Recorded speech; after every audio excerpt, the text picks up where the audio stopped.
There we go. Hello, everyone. Hello, Rachel. Hello. Judy Davidson with FranChoice, and my guest today is Rachel with Ellie Mental Health Services. And the reason that I'm having this conversation with Rachel is because October 10th is World Mental Health Day. And Rachel works with Ellie Mental Health Services. And I thought it'd be a good idea to talk about their business model and the need for it. And kind of all the 200 franchises that we have in our inventory, Ellie Mental Health Services is just about as absentee as you can get. And so I thought it would be timely to feature Ellie at this time, celebrating World Mental Health Day, and the need for it, and talk about the business model from an owner investor standpoint, and what the ideal candidate is and investment ranges, and give you all the information high level, and then talk about the next steps. So welcome, Rachel. I appreciate you taking the time. Maybe give me a little bit of background on Ellie Mental Health Services and why it was established and the need for it today in today's market. Ellie was founded by two therapists. They had met in grad school and spent a good 10 years in their own mental health businesses and different avenues, and ultimately ended up working at the same agency where they already had felt burnt out. They felt like they weren't really able to be accessible to the people that really needed mental health services. They were more of the tip of the iceberg. So they commiserated quite a bit, and they developed the Ellie model to really better the lives of everyday families, to be able to reach out and find mental health services that were applicable to everyone in your family or everyone's specific need. So that was really the intent. In conjunction with that, it was creating better accessibility and practice focus for patients, and also giving therapists a great quality of life. So both of those things have really driven Ellie forward. And as we look at mental health today, we know that the need is there. We know that 1 in 5 adults have some level of mental health disorder every year. We know that youth from 6 to 17 have some level of mental health disorder every year, and that's a lot of people. When you think about those around you, whether it's just a little or a lot of need that they have. So being able to be accessible, and also just extrapolating from the pandemic need. We've seen the need skyrocket since the pandemic happened, and not only have a very robust in-person therapy focus, but also a large telehealth service as well. Yeah, I think every week I see in the news the need for mental health services has skyrocketed, like you said, due to the pandemic. I know personally myself, over the summer, I'm like, maybe I should talk to someone. And, things were like really starting to get to me. And so I had logged on to my insurance plan, started calling down the list. Either therapists weren't calling me back, or, if I did reach someone, if they did call me back, it was like a 3-month wait. And I know my son personally has really benefited. He's, unique in the sense that he really likes his therapist, and it's really helped him through his college life. And it's hard for teenagers with social media, and so the need is definitely there. I think, like I said, every week we're hearing about the need because of the pandemic, etc. And I know the Olympics really focused a lot on the athletes that were coming out and destigmatizing the need for mental health services. So I just think it's timely that we're talking, October 10th being World Mental Health Day. So, maybe tell me a little bit about what an owner's role is in this franchise. Absolutely. The owner's role is very semi-absentee.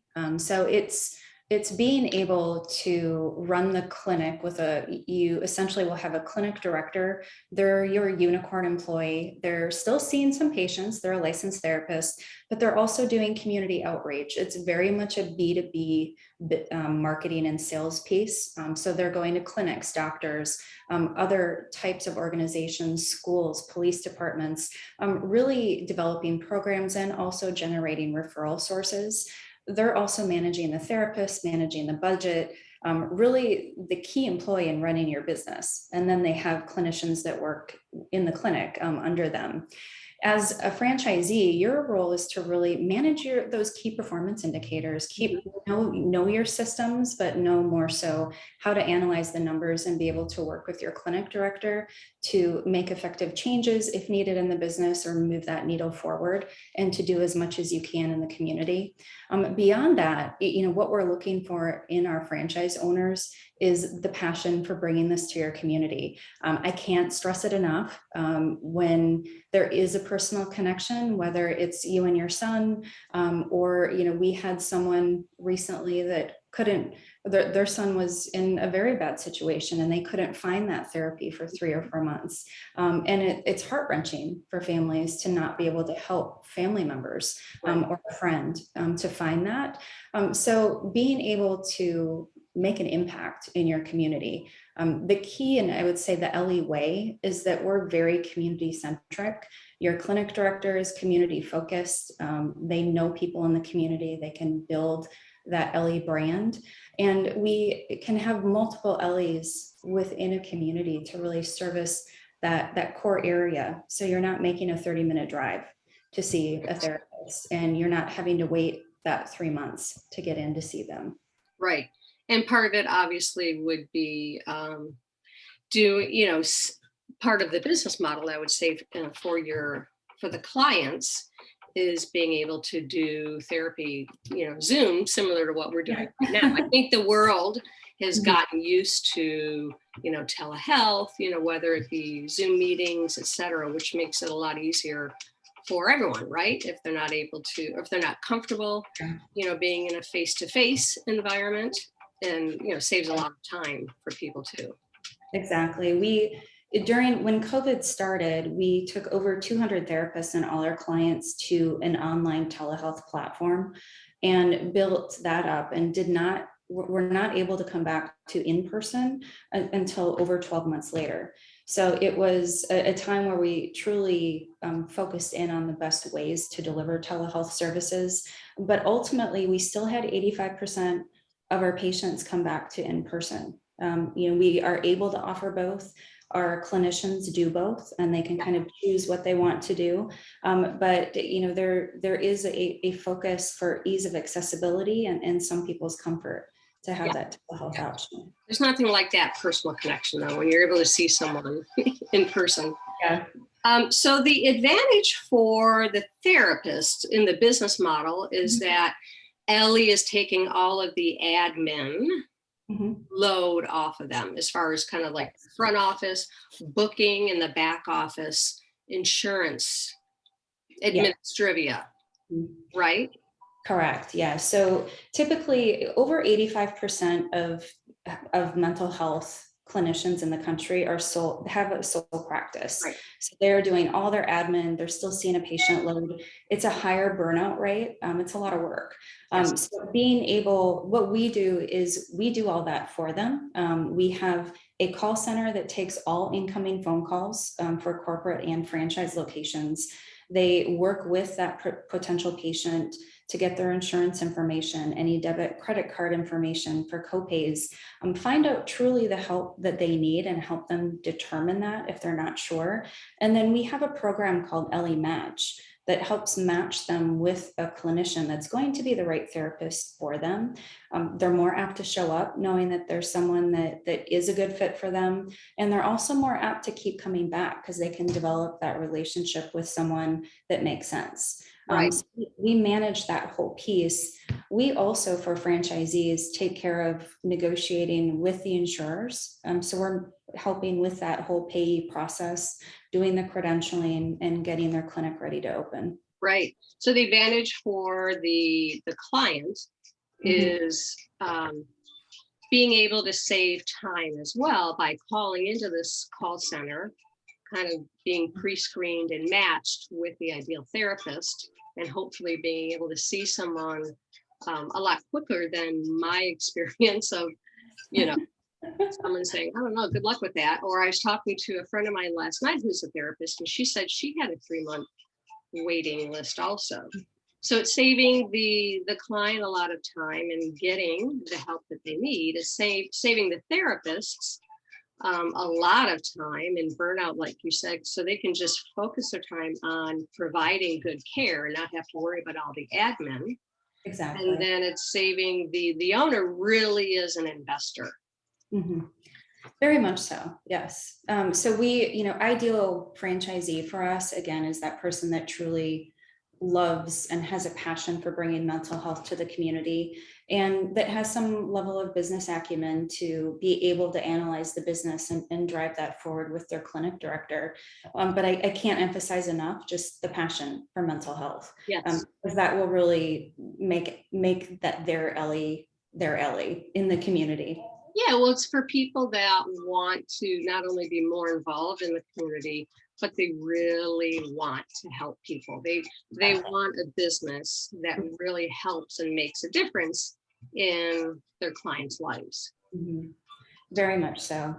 So let's talk about the investment range and the qualifications. Okay. So investment range is about 168,000 to 331,000. So that's all in to get up and running for those first 3 months. There is a range because our office locations are 1,000 to 2,000 square feet. So that can change just the build out costs and what it can cost to open your location. And then for financial requirements, we would like to see candidates have a 250,000 net worth and 150,000 in liquid capital. Okay.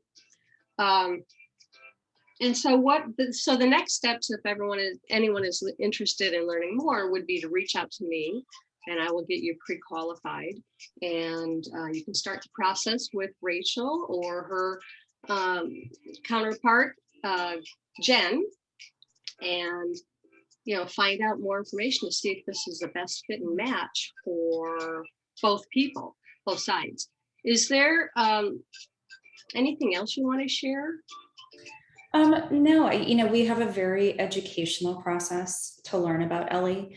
So we do start with kind of an introduction and lay a foundation, go through how to really forecast out financials, talk about marketing and operations, and then have some really good roundtable calls with both our clinicians as well as a few key members on our team, because you do want to know the community outreach referral process, collections, and also how do I recruit my key employees.